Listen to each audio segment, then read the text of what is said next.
Hello guys, welcome back my channel. ಇವತ್ತಿನ recipe mostly ನೋಡಿದ್ರೇ ಗೊತ್ತಾಗಿರಬೇಕಲ್ಲ, ಆಲೂ French fry. ಈಸಿಯಾಗಿ evening ಸ್ನ್ಯಾಕ್ಸ್ಗೆ ಯಾರಾದರೂ guest ಬಂದಾಗ ಏನೂ ಇಲ್ಲದೆ ಇದ್ದಾಗ 2 ಆಲೂಗಡ್ಡೆನ ಸುಲಭವಾಗಿ ಮಾಡುವಂಥ ರೆಸಿಪಿ. ಹ್ಯಾಸ್ ಇಟ್ ನಮಗೆ ಔಟ್ಸೈಡ್ KFC ಅಥವಾ ಔಟ್ಸೈಡ್ ನಮಗೆ ಫ್ರೆಂಚ್ ಫ್ರೈಸ್ ಯಾವ ಥರ ಸಿಗುತ್ತೋ ಅದೇ ಟೇಸ್ಟು ನಾವು ಮನೆಯಲ್ಲೇ ಮಾಡ್ಕೋಬೋದು ಸಿಂಪಲ್ಲಾಗಿ. ಅದನ್ನು ಹೇಗೆ ಮಾಡೋದು ಅಂತ ನಾವು ವೀಡಿಯೋದಲ್ಲಿ ನೋಡ್ಕೊಂಬಿಡೋಣ ಬನ್ನಿ. ವೀಡಿಯೋಗೆ ಹೋಗೋಕ್ಕೆ ಮುಂಚೆ ಯಾರೆಲ್ಲ ನನ್ನ ಚಾನಲ್ ಸಬ್ಸ್ಕ್ರೈಬರ್ ಆಗಿ, ಹಾಗೆ ಈ ವಿಡಿಯೋ ಇಷ್ಟ ಆಗಿದ್ದಲ್ಲಿ ಲೈಕ್ ಆ್ಯಂಡ್ ಶೇರ್ ಮಾಡಿ. ಬನ್ನಿ ಇವಾಗ ನಾವು ವೀಡಿಯೋದಲ್ಲಿ ಇದನ್ನು ಹೇಗೆ ಮಾಡೋದು ಅಂತ ನೋಡ್ಕೊಂಬಂದ್ಬಿಡೋಣ. ಇದರ ಟೊಮೊಟೊ ಕೆಚಪಲ್ಲಿ ಡಿಪ್ ಮಾಡ್ಕೊಂಡು ತಿಂತ ಆದರೆ ಟೇಸ್ಟ್ ಸೂಪರ್ ಅಂದರೆ ಸೂಪರಾಗಿರುತ್ತೆ. ನೀವು ಮಾಡಿ ಹೇಗಿದೆ ಅಂತ ನಾನು ಕಮೆಂಟ್ಸ್ ಬಾಕ್ಸಲ್ಲಿ ಕಮೆಂಟ್ಸ್ ಮಾಡಿ ಅಂತ ಹೇಳ್ತಾ ಬನ್ನಿ ವೀಡಿಯೋಗೆ ಹೋಗೋಣ. ಫ್ರೆಂಚ್ ಫ್ರೈ ಮಾಡಲಿಕ್ಕೆ ನಾನಿಲ್ಲಿ 4 ಆಲೂಗಡ್ಡೆನ ಇಲ್ಲಿ ಸಿಪ್ಪೆ ಬಿಡಿಸಿ ಇಟ್ಕೊಂಡಿದ್ದೀನಿ. ಇದನ್ನು ನಾವು ಸ್ಲೈಸ್ ಥರ ಕಟ್ ಮಾಡ್ಕೊಳ್ಳೋಣ. ನಮ್ಮ ಫ್ರೆಂಚ್ ಫ್ರೈಸ್ ಯಾವ ಥರ ಸ್ಲೈಸ್ ಬೇಕಾಗುತ್ತೋ ಆ ಥರ ಕಟ್ ಮಾಡ್ಕೋಬೇಕಾಗತ್ತೆ. ಇಲ್ಲಿ ನೋಡ್ತಿದ್ರಲ್ಲ, ಮಧ್ಯದಲ್ಲಿ ಮಿಡಲಲ್ಲಿ ಈ ಥರ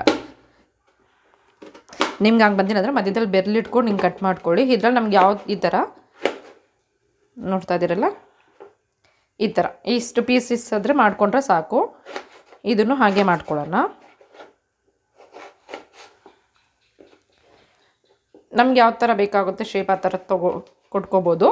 ಬಟ್ ನಮಗೆ ಫ್ರೆಂಚ್ ಫ್ರೈಸ್ ಔಟ್ಸೈಡ್ KFC ಆಗಿರ್ಬೋದು, ಬೇರೆ ನಾವು ಫ್ರೆಂಚ್ ಫ್ರೈಸ್ ಟೇಸ್ಟ್ ನೋಡಿದ್ರೆ ನಮಗೆ ಅದು ಉದ್ದಕ್ಕಿರುತ್ತಲ್ಲ, ಸೊ ಹಾಗಾಗಿ ಈ ಥರ ಮಧ್ಯದಲ್ಲಿ ಕಟ್ ಮಾಡಿಕೊಂಡು ಇಲ್ಲಿ ಕಟ್ ಮಾಡಿಕೊಂಡ್ರೆ ಸಾಕು. ನೋಡ್ತಿದ್ರಲ್ಲ, ಈ ಥರ ಇದೇ ಥರ ನಾವು ಎಲ್ಲನೂ ಕಟ್ ಮಾಡ್ಕೋಬೇಕಾಗತ್ತೆ.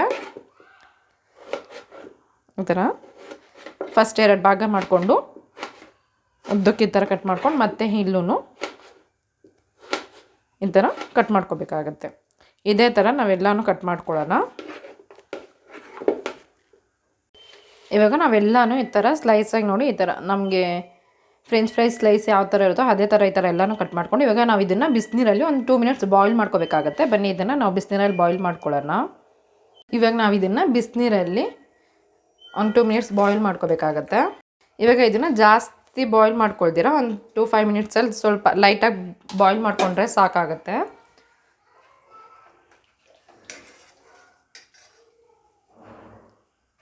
ನೋಡ್ತಾ ಇದ್ದೀರಲ್ಲ, ಇದನ್ನು ಒಂದು 5 ಮಿನಿಟ್ಸ್ ಹಂಗೆ ಬಾಯ್ಲ್ ಮಾಡ್ಕೊಳ್ಳೋಣ ಲೈಟಾಗಿ. ಈ ಥರ ನಾವು ಫ್ರೆಂಚ್ ಫ್ರೈಸ್ನ ಮಕ್ಕಳಿಗೆ ಈವ್ನಿಂಗ್ ಸ್ನ್ಯಾಕ್ಸಿಗೆ ಮಾಡಿಕೊಟ್ರೆ ಅಥವಾ ಯಾರಾದರೂ ಗೆಸ್ಟ್ ಬಂದಾಗ ಏನಾದರೂ ತಿನ್ನಬೇಕು ಅನ್ನಿಸ್ದಾಗ 1-2 ಆಲೂಗಡ್ಡೆ ಇದ್ರೇ ಈಸಿಯಾಗಿ ಮಾಡ್ಕೊಬಿಡ್ಬೋದು. ಇವಾಗ ಇದು ನಮಗೆ ಒಂದು ಸ್ವಲ್ಪ ಲೈಟಾಗಿ ಬೆಂದಿರಬೇಕು ಅಂತ ಏನಿಲ್ಲ, ಸುಮ್ಮನೆ ಒಂದು 10 ನಿಮಿಷ ನಾವು ಇದನ್ನು ಒಂದು 5 ನಿಮಿಷ ನಾವು ಬಿಸಿನೀರಲ್ಲಿ ಈ ಥರ ಬಾಯ್ಲ್ ಮಾಡಿಕೊಂಡ್ರೆ ತುಂಬ ಒಳ್ಳೆಯದು. ಬೇಗನೂ ನಮಗೆ ಆಯಿಲಲ್ಲಿ ಕುಕ್ ಆಗುತ್ತೆ.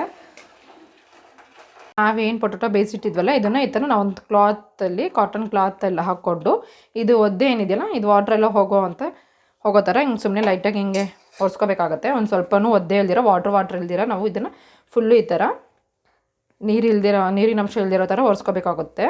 ಇಲ್ಲಾಂದರೆ ಟಿಶ್ಯೂನಲ್ಲೂ ಹೊಡ್ಸ್ಕೋಬೋದು. ಬಟ್ ಈ ಥರ ಕಾಟನ್ ಕ್ಲಾತಲ್ಲಿ ಹೊಡ್ಸಿದ್ರೆ ನಮಗೆ ವಾಟರ್ ಅನ್ನೋದು ಬೇಗ ಹೀರ್ಕೊಳ್ಳುತ್ತೆ.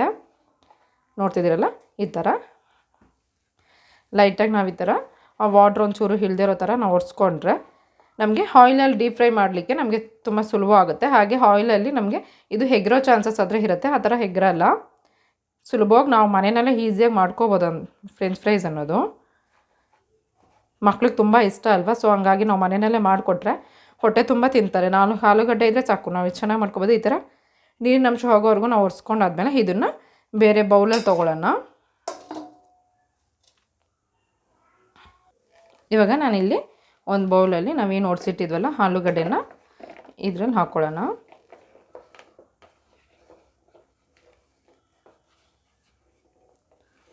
ತುಂಬ ಸುಲಭವಾಗಿ ಆಗುವಂಥ ರೆಸಿಪಿ ಇದು. ನೀವು ಒಂದ್ಸತಿ ಟ್ರೈ ಮಾಡಿ, ಇಷ್ಟ ಆಗುತ್ತೆ ನಿಮಗೂ.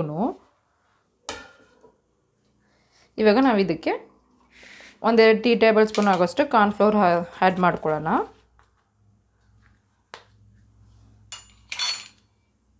ಕಾರ್ನ್ಫ್ಲೋರ್ ಹಾಕಿದ್ರೆ ನಮಗೆ ಆಯಿಲಲ್ಲಿ ಫ್ರೈ ಮಾಡಬೇಕಾದ್ರೆ ಇದು ಕ್ರಿಸ್ಪಿನೆಸ್ ಕೊಡುತ್ತೆ. ಇಲ್ಲಾಂದರೆ ನಿಮ್ಮ ಹತ್ರ ಮೈದಾ ಹಾಸಿಟ್ಟು ಸಹ ನಾವು ಆ್ಯಡ್ ಮಾಡ್ಕೋಬೋದು.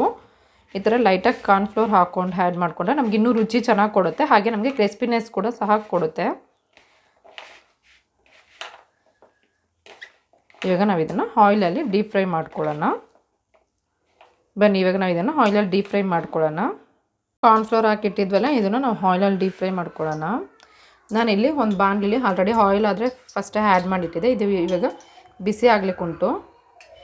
ಆಯಿಲ್ ಬಿಸಿ ಆಗಿದ ತಕ್ಷಣ ನಾವು ಫ್ರೆಂಚ್ ಫ್ರೈಸ್ ಏನೈತೆ ಇದೆಯಲ್ಲ ಅದನ್ನು ಆಯಿಲಲ್ಲಿ ಫ್ರೈ ಮಾಡ್ಕೊಳ್ಳೋಣ. ನೋಡಿ ಈ ಥರ ನೋಡಿದ್ರೇ ಚೆನ್ನಾಗಿದಲ್ಲ. ಬನ್ನಿ ಬೇಗ ಮಾಡ್ಕೊಂಡು ತಿನ್ಬಿಡೋಣ. ನಾವು ಇದರಲ್ಲಿ ಇವಾಗ ಸ್ವಲ್ಪನೇ ಆ್ಯಡ್ ಮಾಡ್ಕೋಬೇಕಾಗತ್ತೆ, ಜಾಸ್ತಿ ಬೇಡ. ನಾವು ಇದರಲ್ಲಿ ಕಾರ್ನ್ಫ್ಲೋರ್ ಹಾಕಿರೋದ್ರಿಂದ ನಮಗೆ ಕ್ರಿಸ್ಪಿನೆಸ್ ಅನ್ನೋದು ತುಂಬ ಚೆನ್ನಾಗಿ ಕೊಡುತ್ತೆ, ಟೇಸ್ಟಿ ಕೂಡ ನಮಗೆ ತುಂಬ ಚೆನ್ನಾಗಿರುತ್ತೆ. ಸ್ವಲ್ಪನೇ ಆ್ಯಡ್ ಮಾಡ್ಕೊಳ್ಳಿ, ಇಷ್ಟು ಸಾಕು. ಇದು ಇವಾಗ ನಮಗೆ ಲೈಟಾಗಿ ಗೋಲ್ಡ್ ಕಲರ್ ಬರೋವರೆಗೂ ನಾವು ಇದನ್ನು ಫ್ರೈ ಮಾಡ್ಕೋಬೇಕಾಗತ್ತೆ. ಇವಾಗ ನಮಗೆ ಫ್ರೆಂಚ್ ಫ್ರೈಸ್ ಅನ್ನೋದು ರೆಡಿ ಆಯಿತು, ಆಯಿಲಲ್ಲಿ ಫುಲ್ ಕುಕ್ ಆಯಿತು. ಇವಾಗ ನಮಗೆ ಕಲರ್ ನೋಡಿದ್ರೇ ಗೊತ್ತಾಗುತ್ತೆ, ಸ್ವಲ್ಪ ಲೈಟ್ ಕಲರಲ್ಲಿ ಗೋಲ್ಡನ್ ಕಲರ್ ಥರ ಕಾಣಿಸ್ತಿದೆಯಲ್ಲ. ಸೊ ನಮಗೆ ಇದಿಷ್ಟ ಆದರೆ ಸಾಕು. ನಮಗಿದು ಹೇಗಾಗಿದೆ ಅಂತಂದರೆ ಅಲ್ಲಿ ಸೈಡಲ್ಲಿರೋ ನೊರೆ ಏನಿದೆಯಲ್ಲ ಅದೆಲ್ಲ ನಮಗೆ ಬಿಟ್ಕೊಳ್ಳುತ್ತೆ. ಹೆಂಗಂದರೆ ನಮಗೆ ಸ್ವಲ್ಪ ಕ್ರಿಸ್ಪಿನೆಸ್ ಅನ್ನೋದು ಸೌಂಡ್ ಕೊಡುತ್ತೆ.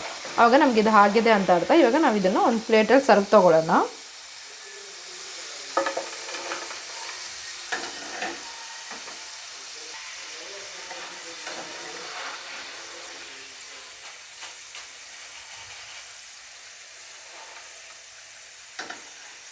ಇವಾಗ ಇದನ್ನು ಫುಲ್ಲು ಎತ್ಕೊಂಡು ನಾವು ಇದನ್ನು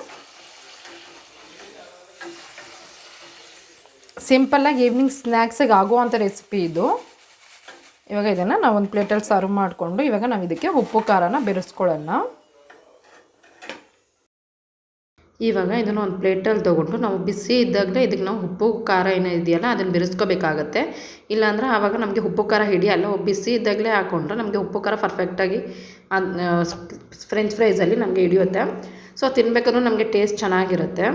ಇವಾಗ ಇಲ್ಲಿ ನಾನು 1/2 ಟೀ ಟೇಬಲ್ ಸ್ಪೂನ್ ಸಾಲ್ಟು ಹಾಗೆ 1/2 ಟೀ ಟೇಬಲ್ ಸ್ಪೂನ್ ಖಾರದ ಪುಡಿನೂ ಆ್ಯಡ್ ಮಾಡಿಕೊಂಡೆ. ಇವಾಗ ಇದನ್ನು ಫುಲ್ಲು ಮಿಕ್ಸ್ ಮಾಡ್ಕೊಂಬಿಡೋಣ. ಎಲ್ಲದಕ್ಕೂ ಹಿಡಿಯೋ ಥರ ನಾವು ಫುಲ್ಲು ಮಿಕ್ಸ್ ಮಾಡ್ಕೊಬಿಡೋಣ.